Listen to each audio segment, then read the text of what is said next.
The airport was unusually crowded that Monday morning. Announcements echoed through the terminal.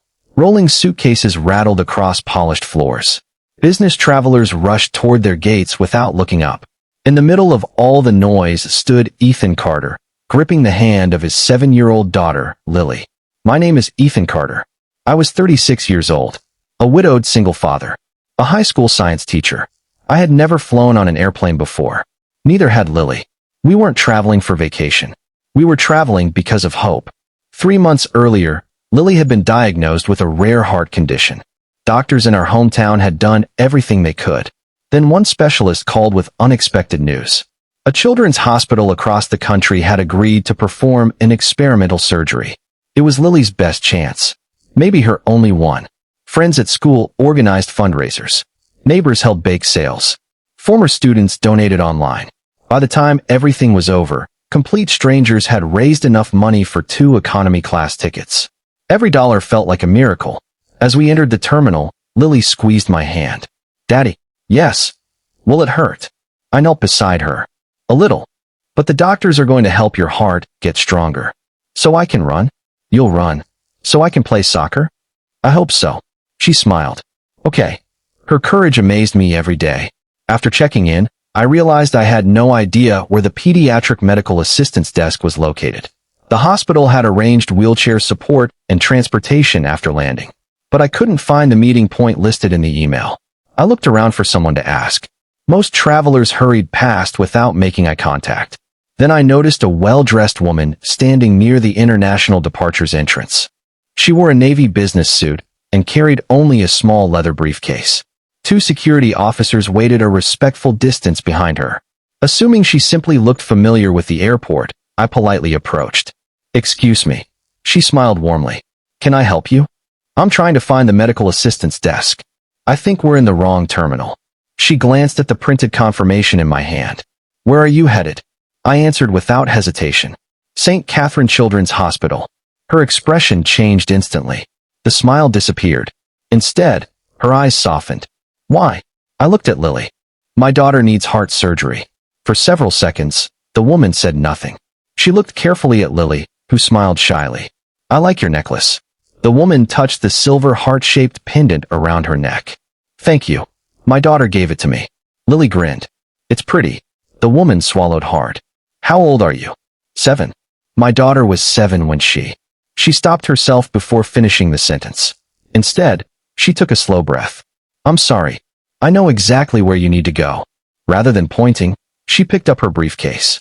I'll take you there. As they walked through the terminal together, Ethan noticed dozens of airport employees greeting the woman respectfully. Security officers opened restricted doors without hesitation. Staff members smiled nervously whenever she passed. He assumed she was an important executive traveling for business. He never asked her name. When they reached the medical assistance lounge, a hospital coordinator immediately stood. There you are. We've been expecting you. The woman quietly spoke with the coordinator for several moments. Then she returned to Ethan. I hope everything goes well. Thank you. You've already helped more than you know. Lily hugged the woman unexpectedly. Can you pray for me? The woman's eyes filled with tears. I will. I promise. She gently hugged Lily back. Then she walked away. Only after she disappeared did the coordinator smile. Do you know who that was? Ethan shook his head. No. That was Victoria Langford, the billionaire founder of Langford Medical Systems. Ethan blinked. The billionaire? The very one. At that exact moment, Victoria's assistant hurried toward her. Ma'am, boarding has started. Victoria looked back toward the medical lounge where Ethan and Lily had disappeared. Then she quietly said 7 words that stunned everyone around her. Cancel my flight. I'm staying with them.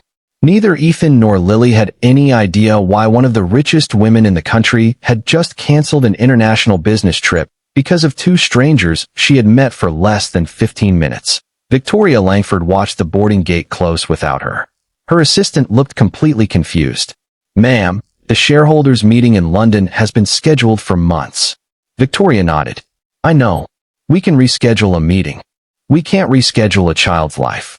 Without another word, she turned away from the gate and walked back toward the medical assistance lounge. Inside, Ethan sat beside Lily, trying to hide his worry behind a reassuring smile. When he saw Victoria again, he looked surprised. I thought your flight was leaving. It was. You missed it. I chose to. Before Ethan could ask another question, Victoria's phone rang. She answered immediately. Yes. After listening for a few moments, she replied, I need a favor. My private jet is available, isn't it? Her assistant nodded quietly. Victoria continued. Prepare it immediately. We're flying to St. Catherine Children's Hospital. Ethan's eyes widened. You don't have to do that. Victoria smiled gently. I know. But I want to. Within an hour, airport staff escorted them through a private terminal. Lily had never seen an airplane so close before. She looked up in amazement. Daddy, is that really for us? Ethan laughed nervously. I don't think I'll ever get used to saying yes. Victoria knelt beside Lily. I used to think airplanes were magical too. Lily smiled. Are they? Victoria looked at the sleek, white jet. They're wonderful. But kindness travels even farther. During the flight, Lily asked endless questions. Have you ever been to Paris? Yes. Does London really have red buses? It does. Do billionaires eat pizza? Victoria laughed. More often than you'd expect. The conversation slowly eased everyone's anxiety. For a few precious hours, the hospital didn't feel so frightening. When they landed, an ambulance team was already waiting. Victoria had arranged everything before takeoff. No delays. No paperwork. No waiting rooms. Dr. Samuel Hayes personally greeted them at the hospital entrance. He reviewed Lily's medical records immediately. After several examinations, he sat down with Ethan. The surgery is possible, but we need to operate tomorrow morning. Ethan swallowed hard. What are her chances? The doctor answered honestly. Better than they would have been if you'd arrived a day later. Ethan looked toward Victoria. Had she not canceled her flight? Had she not arranged the jet? They would have missed the surgical window. The following morning felt endless. Lily hugged her father tightly before nurses wheeled her toward the operating room. I'm scared. I know. But you're the bravest girl I've ever met. She looked toward Victoria. Will you stay with Daddy? Victoria smiled. I won't leave. The surgery lasted nearly 8 hours. Every minute felt like an eternity. Victoria remained beside Ethan the entire time. She declined phone calls, canceled meetings, ignored business updates. Nothing seemed more important. Finally, Dr. Hayes emerged from the operating room. He smiled.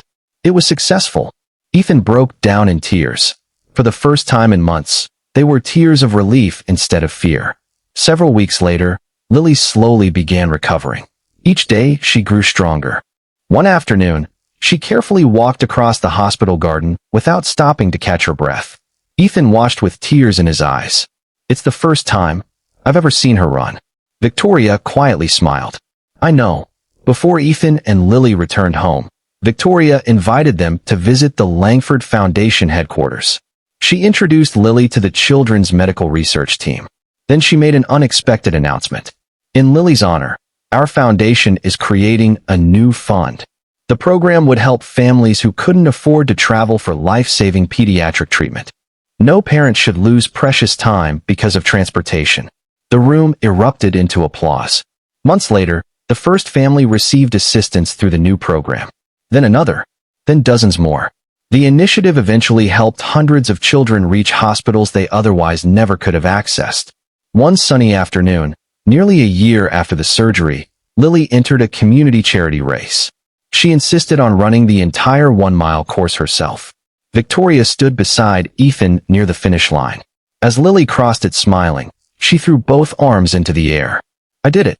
Ethan laughed through happy tears. You sure did. Victoria quietly wiped away a tear of her own. My daughter dreamed of doing that. Ethan looked at her. She smiled sadly. I lost her many years ago. That's why I couldn't walk away from Lily. For a long moment, neither spoke. Then Ethan gently said, You didn't just save my daughter's life. You gave countless other families hope. Victoria looked toward the children laughing near the finish line. My daughter taught me something before she died. She said love doesn't end when someone leaves. It becomes something you give away. Years later, a plaque was placed inside St. Catherine Children's Hospital.